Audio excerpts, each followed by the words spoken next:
अगर हम किसी का भला नहीं कर सकते हैं तो उसका बुरा भी न करें और न ही उसके प्रति दुष्टता का भाव रखें।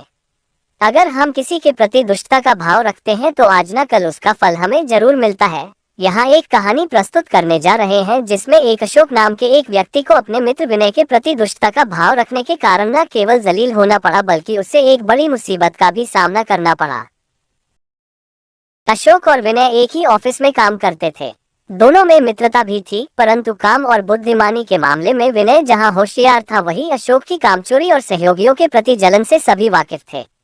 एक तरफ अशोक जहां स्वयं काम से जी चुराता था, वहीं दूसरों के काम बिगाड़ने के लिए वह हमेशा साजिशें रचता रहता था। विनय से दोस्ती होने के बावजूद वह उसे हमेशा नीचा दिखाने की कोशिश करता रहता, परंतु विनय सब कुछ जानते हुए भी अशोक की हरकतों को नजरअंदाज कर देता था। ऑफिस में आए दिन अशोक की हरकतों से सभी कर्मचारी परेशान रहते थे। एक दिन तब हद हो गई जब ऑफिस के खाते में गड़बड़ी पाई गई। अशोक और विनय ऑफिस में कंपनी का हिसाब किताब रखने वाले लेखा विभाग में कार्यरत थे। विनय की बुद्धिमत्ता और उसकी ईमानदारी को देखते हुए कंपनी ने लेखा जोखा का भार उसे सौंपा था। विनय सुलझे हुए तरीके से अपनी जिम्मेदारी को निभा भी रहा था। सभी उसके कामों की तारीफ भी करते थे। यही बात विनय के कनिष्ठ के तौर पर काम कर रहे अशोक को नागवार लगती थी। दुष्टता में वह विनय को बदनाम करने के लिए साजिशें रचता रहता था। विनय को बदनाम करने की कोशिशें तो उसने कई बार की थी, परंतु हर बार उसे मुंह की खानी पड़ती थी। अंततः एक दिन ऐसा आया कि अशोक की दुष्ट कारगुजारी की वजह से विनय बहुत बड़ी मुसीबत में फंस गया। दरअसल ऑफिस के हिसाब में 50,000 रुपए की गड़बड़ी पाई गई। पैसे के गड़बड़ी की खबर से पूरे ऑफिस में हंगामा मच गया। जांच में पता चला कि लेखा विभाग में छोटे खर्चों के लिए रखे गए रकम में से 50,000 रुपए चुराए गए हैं। शक की सुई सीधे तौर पर विनय पर गई। विनय के लाख सफाई के बावजूद कंपनी प्रबंधन ने उसके तर्क को नकारते हुए उसे नौकरी से निकाल दिया, जबकि पैसों के गबन की हकीकत कुछ और थी। पैसे अशोक ने चुराए थे।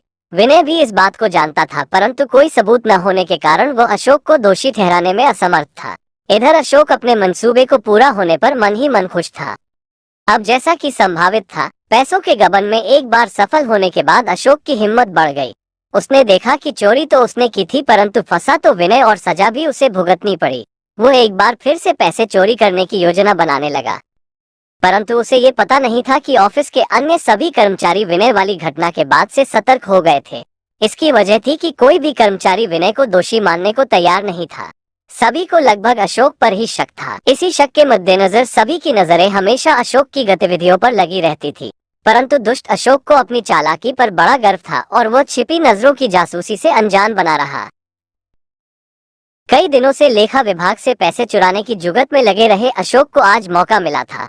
लेखा विभाग के प्रमुख को अचानक एक इमरजेंसी फोन आने के कारण कुछ देर के लिए बाहर जाना पड़ा। जल्दबाजी में वह नकद वाले अलमारी की चाबी अपने टेबल पर ही भूल गए। अशोक की नजरें उस चाबी पर गड़ी रहीं। वो लंच के समय का इंतजार बेसब्री से करने लगा। उसे डर था कि कहीं बड़े बाबू लंच से पहले वापस न आ जाए। कुछ समय पश्चात लंच का समय आया और लेखा विभाग के सभी कर्मचारी लंच के लिए बाहर जाने लगे, परंतु अशोक वही अपनी कुर्सी पर जमा रहा। एक सहयोगी के पूछने पर उसने बताया कि आज उसकी तबीयत ठीक नहीं है, इसलिए वो लंच करने बाहर नहीं जाएगा। अशोक के व्यवहार पर अन्य कर्मचारियों को शक हो गया था। अंततः सभी ने फैसला किया कि आज अशोक पर विशेष नजर रखी जाए। उसकी हरकतों पर नजर रखने के लिए मोबाइल फोन से रिकॉर्डिंग करने का फैसला किया गया। सभी कर्मचारियों ने लंच के लिए बाहर जाने का कार्यक्रम त्याग कर और वही कमरे के बाहर छिपकर अशोक की निगरानी शुरू कर दी। कुछ देर तक तो अशोक अपनी कुर्सी पर बैठा रहा। कुछ देर बाद जब उसे लगा कि अब सभी बाहर चले गए हैं, तो उसने निश्चिंत होकर बड़े बाबू की टेबल पर रखी चाबी उठाई और अलमीरा खोलकर वहां रखी पूरी नकदी को उठा लिया। महीना का अंत होने के कारण आज नकदी कम थी। उसने झटपट नकदी निकाली और अलमीरा को बंद कर नकदी को अपने टेबल के दराज में रखे फाइलों के नीचे दबा दिया। किसी को शक न हो इसलिए चाबी को बड़े बाबू के टेबल के दराज में डालकर उसने एक लंबी श्वास ली और घबराहट में माथे से टपक रहे पसीने को पोंछकर अपनी कुर्सी पर इत्मीनान से आकर बैठ गया। उसे नहीं पता था कि उसकी हरकतों पर सभी की निगाहें लगी हुई हैं और उसे मोबाइल में रिकॉर्ड भी किया जा रहा है। कुछ समय बाद लंच का वक्त खत्म हो गया और सभी कर्मचारी अपनी अपनी जगह पर आकर बैठ गए। इस दौरान लेखा विभाग के बड़े बाबू भी लौट चुके थे। सभी शांत भाव से अपने काम में जुट गए, परंतु अशोक के चेहरे पर घबराहट और तनाव के लक्षण स्पष्ट दिख रहे थे। बड़े बाबू को याद आ गया था कि अलमीरा की चाबी वे टेबल पर ही भूल आए हैं, इसलिए आते ही पहले तो उन्होंने चाबी खोजनी शुरू की। इधर उधर खोजने के बाद जब उन्होंने दराज खोला तो उन्हें चाबी वहीं पड़ी हुई मिली। चाबी मिलने पर उन्हें सुकून मिला और फिर वे नकदी रखने वाले अलमीरा की ओर बढ़े। बड़े बाबू की हरकतों को अशोक तिरछी नजरों से देख रहा था। जब उसने देखा कि वे अलमीरा की ओर बढ़ रहे हैं तो उसकी दिल की धड़कनें बढ़ गई। इस बीच अलमीरा खोलते ही बड़े बाबू चीख पड़े, पैसा कहाँ गया? बड़े बाबू की चीख सुनते ही सभी कर्मचारी अपनी जगहों से उठकर उस ओर भागे। सभी ने देखा कि अलमीरा में नकदी नहीं है। एक बार फिर से पूरे ऑफिस में कोहराम मच गया। डर के मारे बड़े बाबू के आंखों में आंसू आ गए थे। उन्होंने अपने आप को निर्दोष बताया। इसी बीच कंपनी के मालिक भी वहां आ गए और बड़े बाबू से बोले कि मैं जानता हूं कि आप निर्दोष हैं और केवल हम नहीं बल्कि सभी लोग जानते हैं कि चोरी किसने की है। आपसे पहले चोरी की जानकारी मेरे पास पहुंच चुकी है और वह भी सबूत के साथ। हमने पुलिस को भी बुला लिया है। फिर भी मैं एक मौका उसको देना चाहता हूं जिसने चोरी की है। अगर वह स्वयं स्वीकार कर लेगा तो उसे पुलिस के हवाले नहीं किया जाएगा। इतना सुनते ही अशोक परेशान हो उठा और धीरे से खिसकते हुए वहां से भागने की कोशिश करने लगा।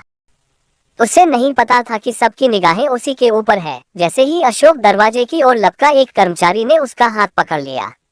इसी बीच पुलिस भी वहां आ गई थी। कंपनी के मालिक ने अशोक के लाख गिड़गिड़ाने के बावजूद उसे पुलिस के हवाले कर दिया। आज सभी को अशोक की दुष्ट प्रवृत्ति के कारण विनय जैसे होनहार कर्मचारी को खोने का डैक हो रहा था, परंतु सभी को खुशी इस बात की थी कि अशोक को उसके किए का फल मिल गया और आगे से उसकी दुष्टता का शिकार ऑफिस में किसी और को नहीं होना पड़ेगा। इस कहानी से हमें सीख मिलती है कि हमें किसी के प्रति दुष्टता का भाव नहीं रखना चाहिए। दुष्ट प्रवृत्ति का व्यक्ति कुछ समय के लिए किसी को डैक जरूर पहुंचाता है, परंतु एक ऐसा वक्त आता है जब उसके कर्म ही उस पर भारी पड़ते हैं। अशोक ने विनय के प्रति दुष्टता रखी। परिणाम स्वरूप विनय को अपमानित होकर नौकरी से जाना पड़ा। यह ईमानदार और शरीफ आदमी के लिए एक बार का डैक था, परंतु अशोक जैसे दुष्ट आदमी को अपने किए के लिए हवालात की सैर करनी पड़ी। यह उसके लिए जीवन भर का कलंक बन गया। दुष्टता का फल इससे बड़ा और क्या हो सकता है। तो दोस्तों, आपको ये कहानी कैसी लगी? अगर वीडियो पसंद आया हो तो लाइक शेयर कीजिएगा और चैनल को सब्सक्राइब करें। थैंक यू, धन्यवाद।